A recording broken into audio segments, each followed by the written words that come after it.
Welcome to Every Child Belongs. I'm Kim Botto, an adoptive mom, grandma, an advocate for kids and teens with disabilities, as well as a longtime leader of kids and student ministries. In this show, we explore how we can create spaces where every child feels heard and valued.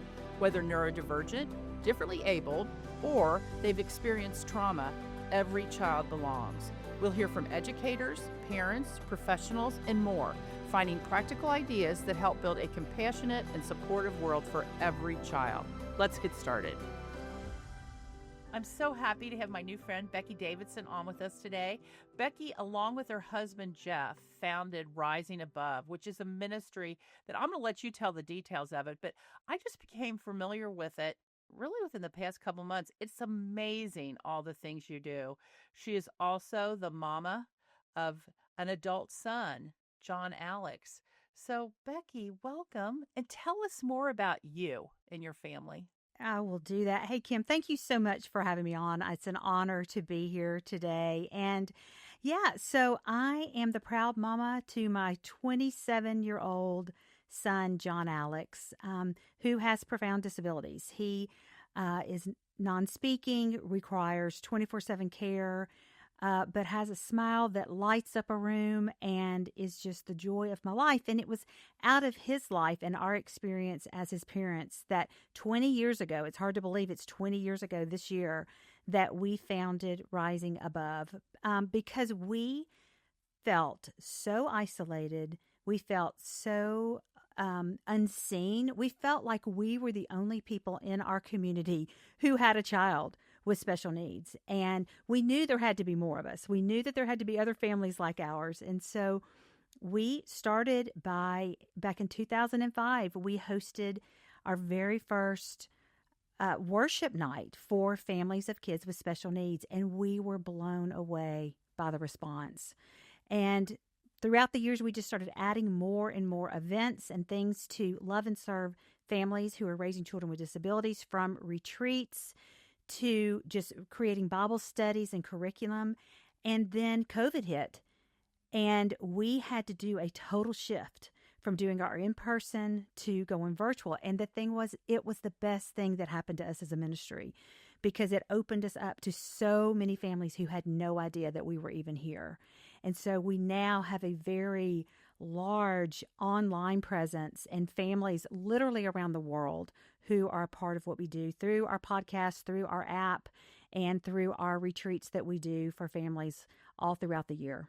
Yeah, if you are a parent parenting a child with disabilities, look up Rising Above, because, it's incredible, the stuff you do. And we'll give more details at the end. So tell us, I was just thinking, I can guess on why you may have called it your ministry Rising Above, but why don't you tell us how you came up with that name? Well, it was so funny. When you're trying to name a nonprofit, there's a lot that goes into that. You've got to look and like what name fits and like honestly what's available. When you start, you may come up with a name, but you have to do a search and see if that name is even available. And so somehow my husband started with part of the name. He had Rise Above, right? And just by the back and forth, it was Rising Above. We came to Rising Above because we wanted parents. We wanted them to have the tools and the strategies to learn how they can rise above the challenges and the hardships that come with raising a child with disabilities, and to be able to find the joy that comes along with this journey. And so that's how Rising Above, where the name came from. Yeah. And you mentioned the joy that comes along with the journey. I have talked to you before, and when you talk about Jon Alex, your face lights up. And I will say, some people, I think they're surprised. So tell us about Jon Alex. He is a joy. Even though he had me up at 3:30 this morning because he's wide awake and having a party in his room, making his happy sounds and bouncing in his bed, he is just a joy. He's never said a word in his life, and yet just being with him impacts people in such a positive way. I don't know how else to describe it. He himself is full of joy. Most all the time he has a smile on his face. most all the time he's laughing and happy and joyful in spite of his challenges. If I look at him and I think, if I could not go where I want to go when I want to go there, if I could not communicate my needs clearly to the people who are caring for me, I know I would be so frustrated and I would be so angry. And yet he has the sweetest disposition, and he goes throughout his day with joy. And then he just, anytime he's around anyone, it's just infectious because he is just such a delight most all the time. None of us are 100%. Yeah, exactly. To be with. And I light up when I think about him because he has just changed my life in so many ways that I can't even put into words. And I'm just so grateful that God picked me to be his mom. Mm-hmm. Tell us about the early days. Yeah. Well, you are expecting this baby and you're so excited. And Jeff and I had a traumatic miscarriage before Jon Alex. And so when we found out we were expecting Jon Alex, we would tell people, well, we're cautiously optimistic that, everything's going to go okay. And he comes into the world and everything was perfect. He was a 9.9 APGAR. We had no clue that our life would look the way that it does now. But as he started getting older and developing every month, he just wasn't reaching milestones. He wasn't able to do what those dreaded, baby books say that he should be able to do, those milestones. And so every month, Jeff and I would look at each other and it was like, okay, next month, he'll be able to do XYZ. Well, next month would come, next month would go, and he still couldn't do those things. He wasn't reaching those milestones. And so around the age of 1, we started getting diagnoses and we started finding out that our life was going to look completely different. And I did like what most moms do. I threw myself into research, even though, back in the dark ages, we didn't have internet. Right. Back when I was starting my parenting journey, you couldn't go to Google and search for things. So I'm calling companies, I'm calling all these different people, trying to get help for my son. My late husband, did what a lot of men do. He couldn't fix our son, so he threw himself into his work and what he was really good at. And that went on for a while. But then there came a point in time when we came to this place of acceptance where we could see that our life is not looking the way we thought it was going to look. It's not the way we dreamed it. It's not the way we planned it. But that it ultimately was God's good plan for our family. And now we can see how it's impacted so many other families around the world. And so when we got to that place of acceptance and of saying, okay, this is God's best for us, then this peace just came upon us. And it was like, okay, it is well with my soul. And not to say, oh, every day was sunshine and bubbles. And, we've had lots of hard in our story, but we could still look and see God's faithfulness through all of those challenges and the hard. Thank you for, after saying you had peace, thank you for saying it was still hard. Yeah. And there were still bumps, because people going through the hard need to know that. And you can have peace in the midst of it and still be hard. Yeah. You mentioned that one of the reasons you started Rising Above was feeling isolated and unseen. Yeah. Tell us more about that. Well, at the time, we did not know any other families like ours. And we had a very large social network of friends, people that we did things with, and, friends who had children born the same time as Jon Alex. And, in those first few months, that's all okay. Right. But then as the years go on and you are watching the children who are born the same time as your son do things that your son cannot do and will not be able to do, it is so hard on your heart. And we say here at the ministry a lot of times what we did and what a lot of families do is they go into the special needs cave. They go into this cave of what they think is self-protecting, because being with other people, it's so hard seeing other children developing in ways that your child can't. you think that it's protecting yourself to isolate yourself, but really that's just leading to more death because you need to be in community. And those early years were so hard because that's what we were doing. We were trying to protect ourselves from that pain by isolating ourselves. And, it would hurt to get invited to birthday parties. Mm-hmm. But then when the birthday invitations stopped coming, that hurt as well. Yes. And so we decided we've got to build our own community of people who get and understand what our life is like. So for those of us, there's a lot of people listening who have friends who have kids that aren't developing at the same pace and the same age. Mm-hmm. How can we be a better friend to a family like yours? Well, what is amazing is that over the years, like now, I have the most amazing support system of friends that you can even imagine. And so what has happened is I have allowed people into my story. I've allowed people into my home. I've allowed people to come in and be a part of the good, the bad, the messy.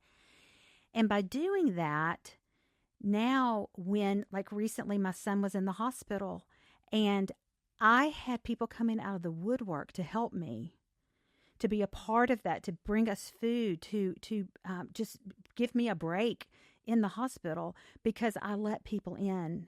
And I think my friends at first kind of had to push their way in. The first few times they had to kind of go, hey, we're just going to show, like they would just call and say, hey, we're coming over with dinner. They didn't ask. They would just show up. And I had to let that happen. And then now, because we've had that back and forth for so long now, they just kind of know what to do. And so I think early on for a younger family, as hard as it is, invite people into your story. My house is kind of the hangout house. Everybody comes to me because it's easier with Jon Alex. Right. I don't care if my house is picked up. They don't care. Everybody just comes in, and it's kind of letting down those walls, letting down the barriers, and inviting people in because people truly want to be part of what we're doing. But I think so often special needs families build up the barriers. Again, I think to kind of protect our hearts. Sure. And I think you have to risk allowing some of that hurt and some of those miscommunications along the way until you figure it out. But just trust me, if you're willing to work through that, when you get to the other side, it can be so beautiful and life-giving, not only for you as the special needs parent, but for those people who are coming alongside and helping you as well. Okay, so if you're a parent whose kid is not typical, open up. Open up. Be vulnerable. Mm-hmm. What about if you have typical kids and you're trying to get close to a friend? You said some of your friends just showed up with dinner. Yeah. Is that what we should do? What should we do if our friends aren't opening up? Meaning if our friends aren't just accepting help. So, I mean, for me, it was so funny because I was in counseling at the time, and my counselor was like, Becky, you've got to let people into your story. You've got to let people help you, but you've got to let them know how to help you. Mm-hmm. And I think a lot of times we, as special needs parents, we kind of expect people to know how to help us. We think, well, of course you should know what to do. And that's not the case. Right. But a lot of times we as parents, because we're in so much fight or flight and just so much stress, we can't communicate what we need. Right. And so it's that ebb and flow of sometimes getting it wrong for a few times in order to get it right finally in the future, and just being willing to not be afraid of those uncomfortable moments sometimes that may come along the way to get to that space of where it's just natural. Now, my friends got in there when Jon Alex was so sick, when we had to go to the hospital. Mm-hmm. My house was a mess. I had dirty laundry where he had been up sick. They took my laundry home and washed all our clothes. They cleaned up all the mess. I came home from the hospital with my son. My house was cleaned. We had food, every need met.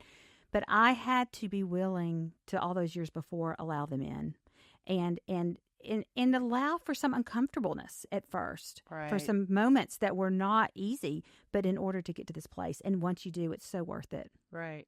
So for those who have typical kids, you're saying just take a step. Take a step with some Yeah. chicken and green beans, or take a Absolutely. step into the yard and mow their yard. Absolutely. Yeah. Just take Yeah. a step. Just take a step. So you have talked about your church, Mhm. and we want every child to belong, really every person to belong. Tell me where you have seen churches get it right Mhm. and where you have seen opportunities for growth. I like how you said that. Opportunities for growth. Yes. It's so amazing because I've been doing disability ministry for 20 years now, and I've lived it for 27 years. And when you get it right, it's so beautiful. It can be just the most beautiful thing. But when it's not right, there's nothing more hurtful than to have an experience where you've been hurt by the church. And we've experienced both, and we've seen both. Here at the ministry, we get calls from families who have been told not to come back because they don't know how to serve their child, which is just mind-blowing to me, how that can be said to a family. But just for our example and our story, there's so many things. Early on, I remember we were going to a church and they were building a new playground, and we were so excited because we were helping with, like giving money to help with the playground, but we really didn't know much about what they were going to do. And so it was a Saturday, and we were like, let's go to the new playground. So we took Jon Alex, we went to the new playground. There was not one thing there that Jon Alex could play on, not one thing. Oh. And we walked away from that just feeling so dejected. Of course. Because there was nothing for our son. We were involved in another church, an amazing church. Love this church. And they had a huge children's ministry, but there was nothing for our son.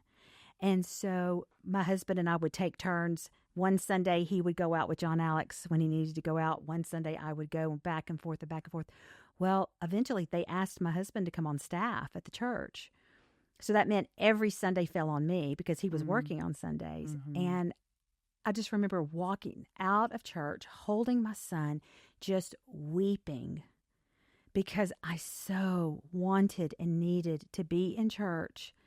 But because of our situation, we couldn't. So I ended up hiring one of his assistants from school. I paid her every week to come and be his buddy so that then I could go to church. Now, the beautiful thing was in time, that church built a beautiful space for families like mine, and now they have a thriving special needs ministry. And so I've seen all of the above. I've seen where families have been just valued and loved and appreciated, and I've also seen families who have been so hurt. And so, I love what you're doing, Kim, because you're bringing to light practical ways to help churches know how to love and serve our families. And so I just applaud what you are doing so that other families we won't continue to hear stories like what we hear. Yeah, well, thank you. And I'm standing on your shoulders, Becky. Yeah, I am, sister. But you said you paid somebody to come with Jon Alex to church. Yes. Is that okay? Well, I will tell you this. I did it because there was nothing else I could do, and I knew I needed to be in church. But let me tell you what happened out of that story.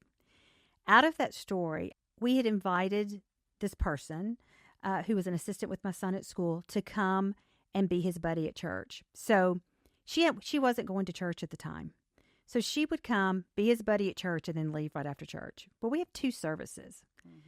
In time, she started going with him to church, and then she would stay for the second service.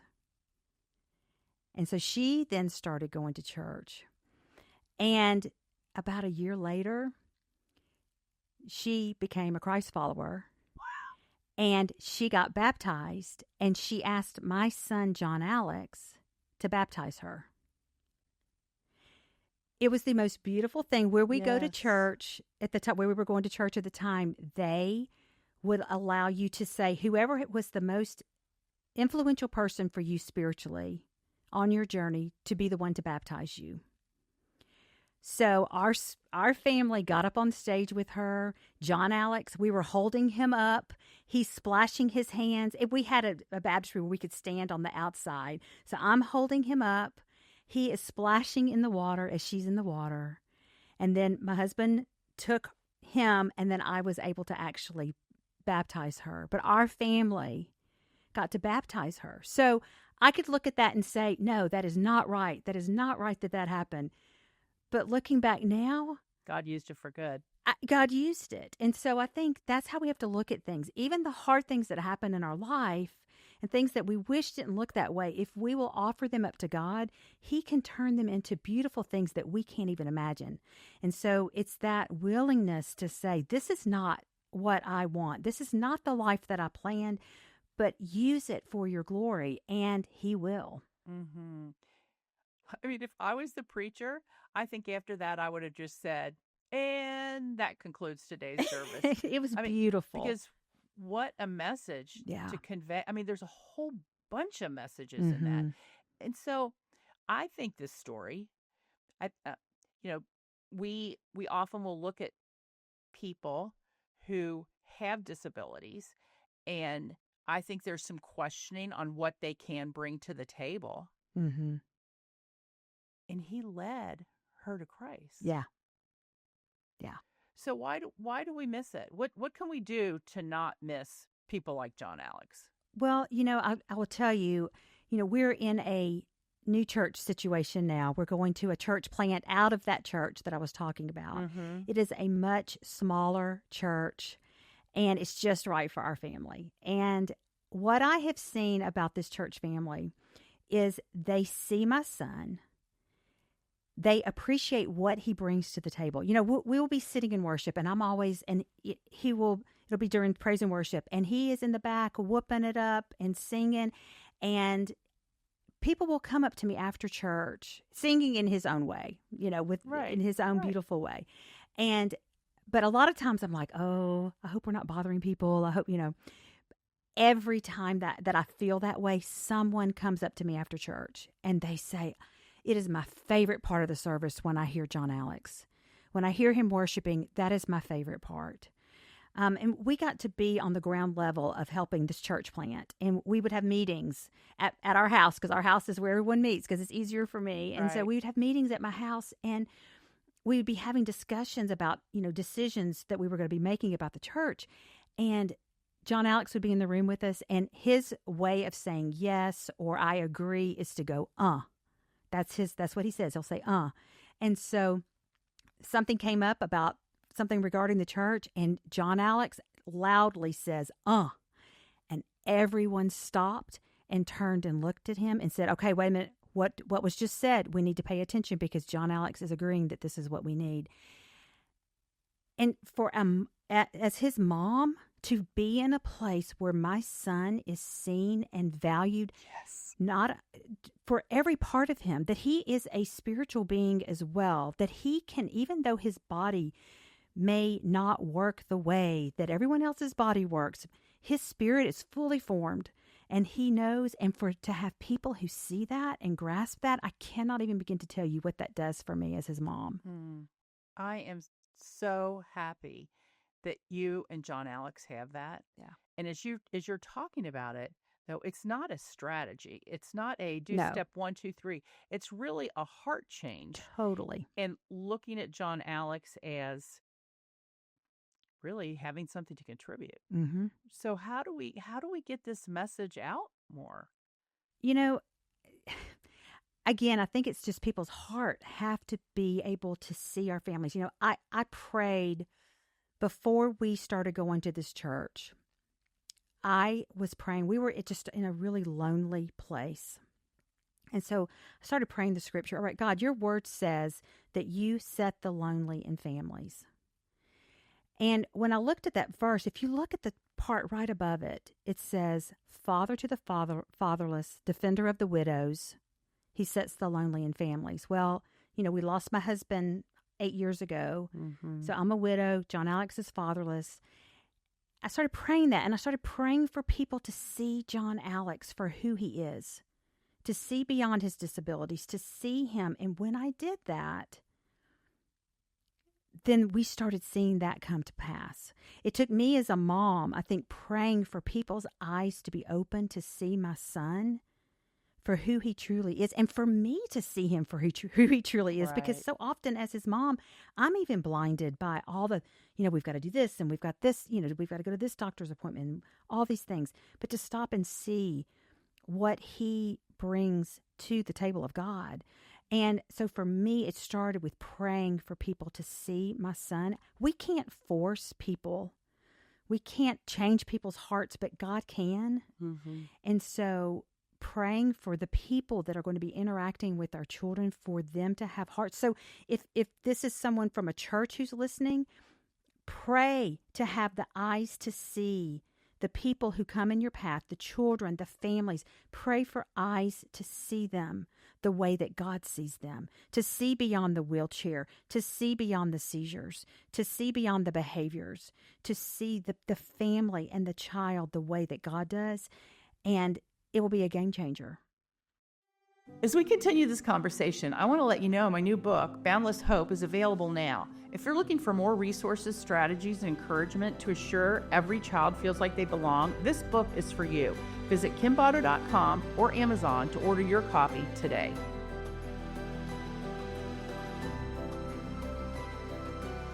Do you think fear is a barrier? When we think of Jon Alex with his complex needs, Mm-hmm. does that play into it? Of course it does. I mean, if I bring him into a new situation, and people are not used to him, they're going to go, okay, what are all these noises that he's making? Okay, wait a minute. Is he having a seizure? It's scary. It would be Right. scary for me if I didn't live this life Mm-hmm. to be around someone who may have a seizure at any moment, or the complex needs that he has. So I totally get that. But once you get to meet that family, and it's getting to know them on a deep level, again, for parents to be willing to open up your home, for people to come in and see what your life is like, to be open and honest about the best ways to care for your child, and not be so... I'm just going to say this. I think sometimes... Okay, I'll speak for me. I'll say this about me.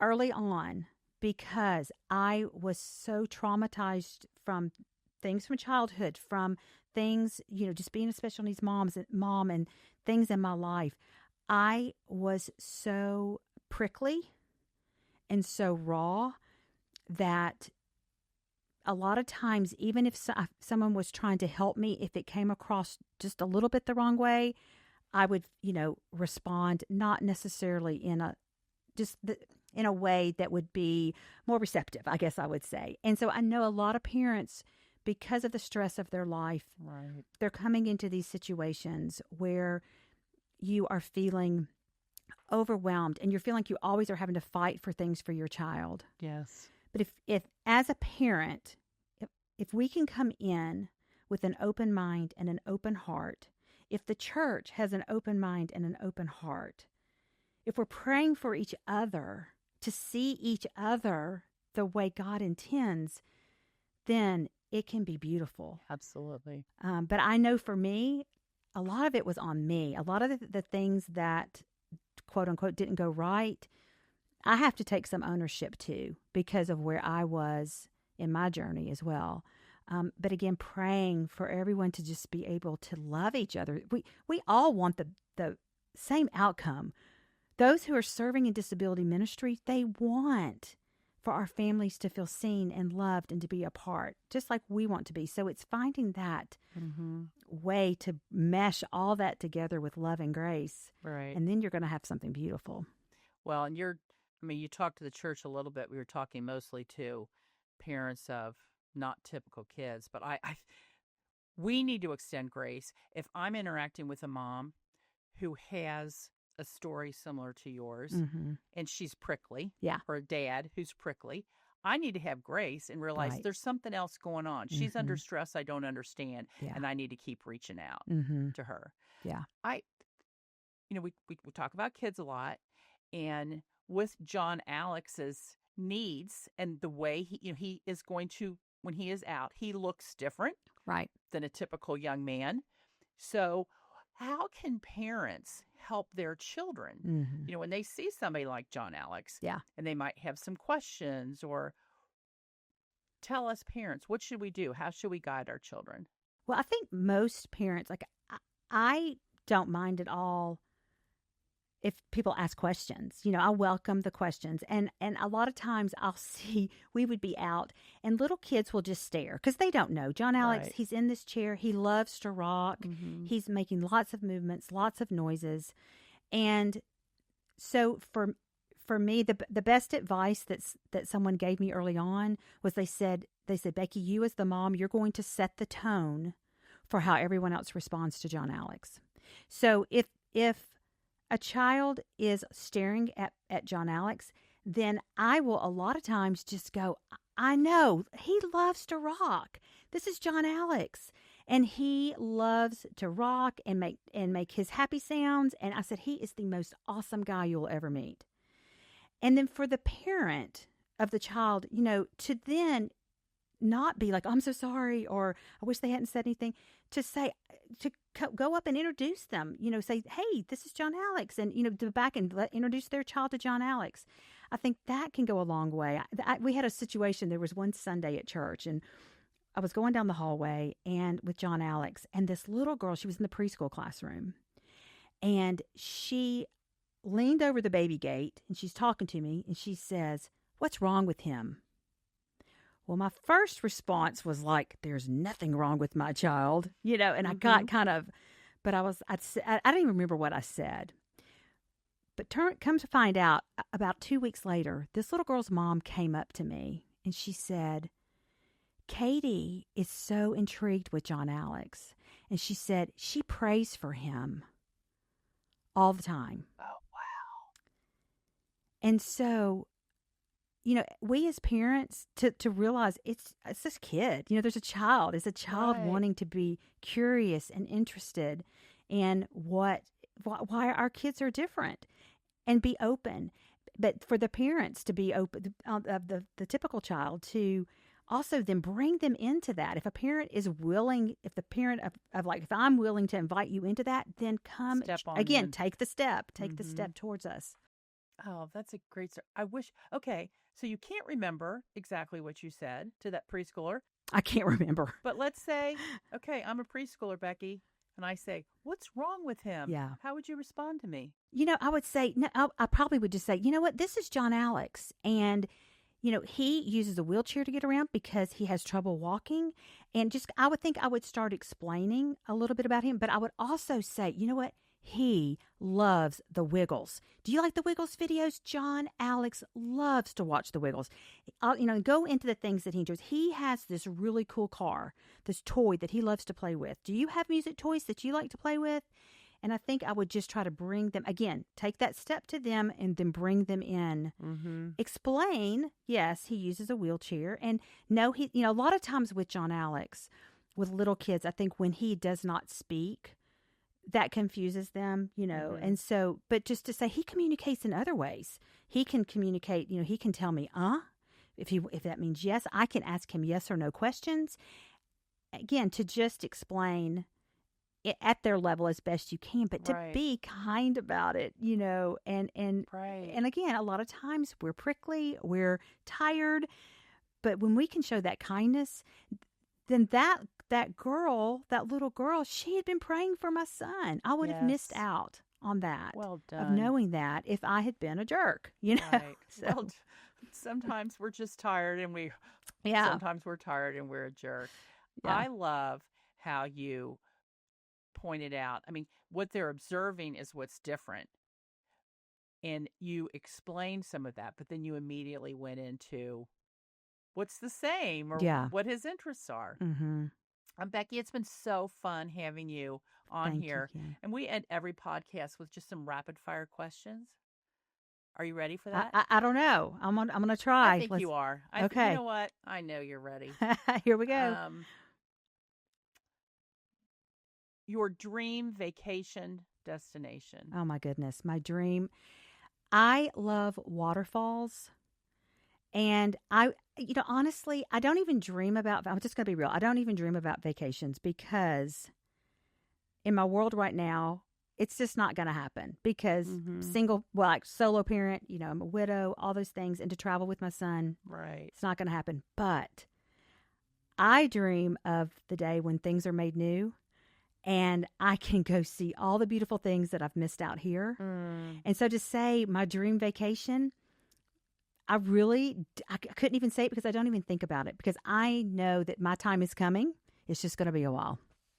Yeah, I actually hesitated to ask you that, but I think it's helpful for us to know. Yeah. For those of us who dream and then plan and then go, that there are things that you simply can't do. I can't do it. Yeah. Yeah. Thank you for being vulnerable with that. But I know my time's coming, and that's Yeah, what it keeps is. me going. That someday, all the things that we haven't gotten to do here, we're going to get to do. So Yeah, I hold on to that. Okay, here's a less intense one. If you could eat any one food, what would you eat? Oh, I love pizza. But I'm doing this like counting carb thing right now and pizza's watching not good all for that. And so I haven't had No. a pizza in a very long time. But if I could have a pizza that was like the calories didn't count and the carbs didn't count, that's going to be my go-to. It's interesting how many adults pizza is their go-to. Yeah. Plus, Really I don't have to interesting. really do any. Like I can order it. I don't That's have right. to cook. That's right. So. That's right. Describe yourself in 3 words. Oh my goodness. Well, the first thing that came to mind was tired. Okay, I think that's legit. I'm tired. No, 3 words. Wow. Okay, I am a good friend. I'm trustworthy, and I'm a vault. So like people can share things with me, and I'm not going to share. People know that they can come to me and talk to me, and so that's more than 3 words. I realize that, but. That's good. I'm friend, trustworthy, tired. Yeah. Yeah. Tired. Those are all Yes. very real. Okay, I would love for you to finish this thought. Every child.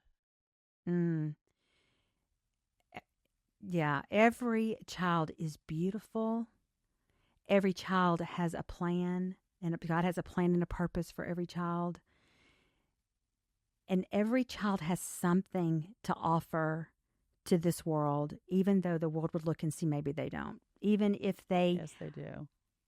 Are not able to communicate with words, even if they can't do the same things that we do. God has a role for every single person, every single child, whether they have disabilities or not. We are all part of his kingdom, and we all have a role to play in that. Mm-hmm. And we're missing out if we're not in proximity. Totally. To Yeah. people who are different. Well, Yeah. Becky, thank you so much for being on here. If people would like to connect with you or find out about all the awesome things that Rising Above is doing, how do they connect?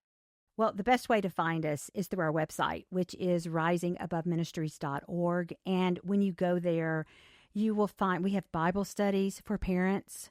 We have retreat experiences. Every time we do a retreat, we do retreats for moms and retreats for dads. And our retreat for moms is called By the Brook. And we host that every summer here in Cookeville, Tennessee, where I live. But it's also virtual. You can watch it wherever we live stream it out. So wherever you are, you can be a part of that. And then we take those weekend experiences and we put them on our website. So you can download them at any point in time to get to be a part of that. And so most of our resources are for parents.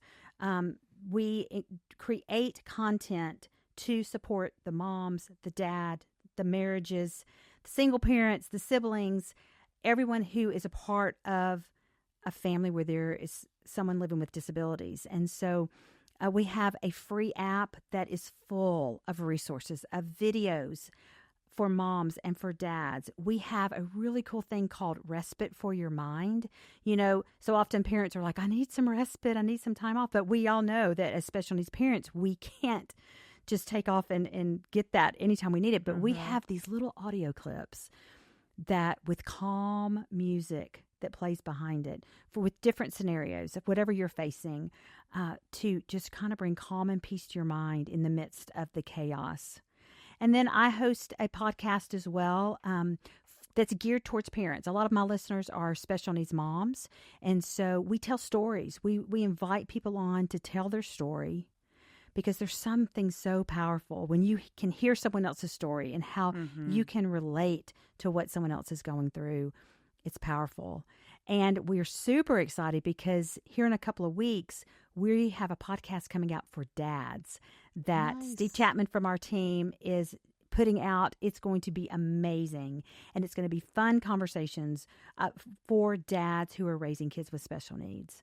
And you can just find out all that information again through our website, through all our, we're on Instagram and Facebook. You can find all the information that you need about the different resources that we have. But our heart here at Rising Above is to encourage every member of the special needs family. We all know disability impacts each member of the family in a different way. So we have things for siblings and to encourage a marriage, just anything that you can think of. There's videos, so much content, Bible studies, free content that you can download, and go check it out because I think you'll be really encouraged. And if you are a church, if you're part of a church, we have Bible study curriculum that churches can download studies to do with your families, to do with the parents. And so all of those are there on our website.